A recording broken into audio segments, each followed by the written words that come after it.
Chapter 11. Snow White had been walking for hours, unaware of the danger that surrounded her. Beneath her feet, leaves crunched, and in the forest on either side of her, animals hooted and chirped. Still, she kept her back straight and her head high.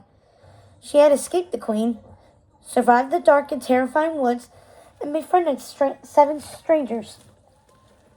She reached up and ran her fingers over the words on her locket. She was feeling brave, braver and more fearless than she had felt in a long time. A loud cracking noise came from somewhere nearby, and she jumped. Okay, maybe not completely fearless. She spotted a break in the trees. Rushing forward, she left the shadows of the woods and found herself on a road.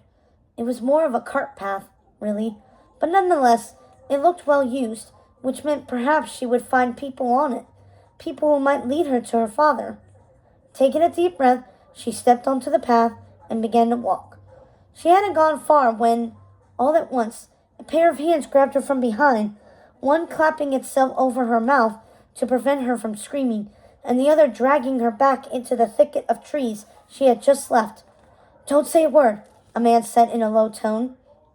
Just as Snow White started to struggle, it hit her that she knew the man whose arms surrounded her. It was the thief from the castle. The thunder of hooves appeared out of nowhere. Snow White shrank back against the man as 2 palace guards flew by on their mounts. If she had been in the clearing, they would have seen her and taken her back to the queen. Holding her breath, she watched them pass, waiting for the dust from their horses' hooves to die down before she even thought about moving.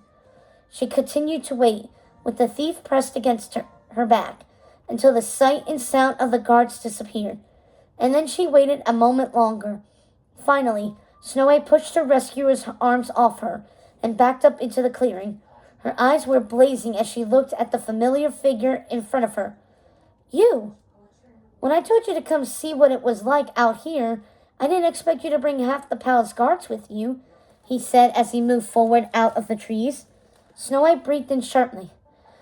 "I didn't exactly invite them. The queen wants me dead. I had no choice but to run." The thief stared at her, softly shaking his head. "Next time, try running somewhere else. The last thing I need is the queen's cavalry in my backyard." She gasped at his utter callousness, watching as he started to walk away.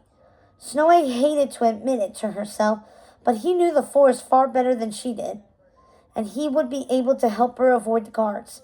With a sigh of reluctance, she began to follow him. "I'm looking for my father," she announced. "I thought you could help me." The man stopped and looked at her, his brows drawn together in confusion. "You're loyal to the one true king?" Snow White asked. It took a beat before he made the connection, but when he did, he nodded. "Right, absolutely. And we hear whispers," he admitted. "Some people say he was taken prisoner in the Southern Kingdom, but..." Snow White felt her stomach drop as she realized the truth. "You have no idea where he is." The thief just shrugged. "I'm sorry to disappoint. You must have mistaken me for a knight in shining armor." "I thought you might know something," Snow White countered. "No, of course," he said snidely. "Princesses are always waiting for a prince to show up or a king to come back. My father is the only one who can restore the kingdom to what it was." Snow White interrupted, feeling her face flush as her voice rose. "Little late for that, I'm afraid. Obviously, you've forgotten how it used to be, when people were kind and fair," Snow White argued. With a small laugh, her rescuer spread his arms. "I wish I could stay here, pondering lofty concepts like kindness and fairness." He pointed out to her the bleakness of the situation in the whole kingdom, the lack of food or any prospects for work, the absolute direness of life in the moment. People needed to do whatever they could in order to survive. Snow White didn't want to acknowledge the doom and gloom he was spreading, but she knew his words were true. Holding his closed fist out to her, he opened it, palm up. There in the center was a beautiful and familiar silver necklace. Snow White's fingers reached immediately to her neck, where her father's gift had lain ever since he had given it to her. But all she found was a bare collarbone. "So you've moved on from potatoes?" she questioned. snatching her necklace from him and putting it back on. He shrugged before admitting, I have many talents. Without her knowledge, he used the sleight of hand trick to once again acquire her necklace.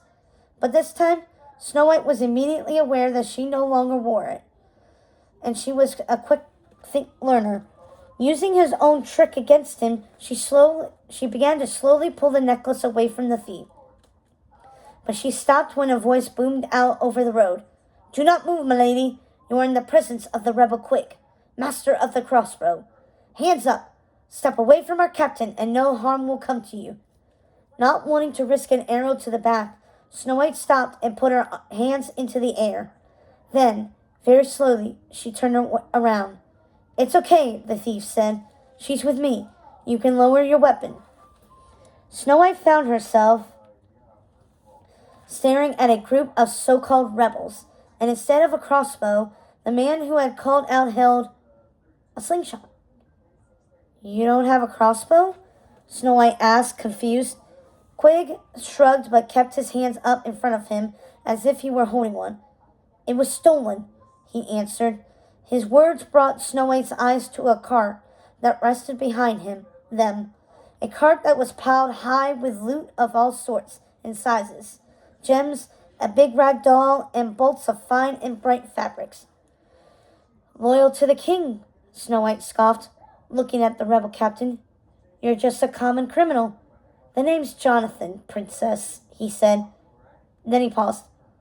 Not Jonathan, princess. Just Jonathan, princess.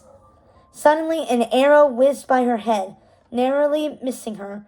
It hit a nearby tree, embedding itself into the trunk with a thwack. A moment later, trumpets sounded, and more arrows flew through the air. They were under attack.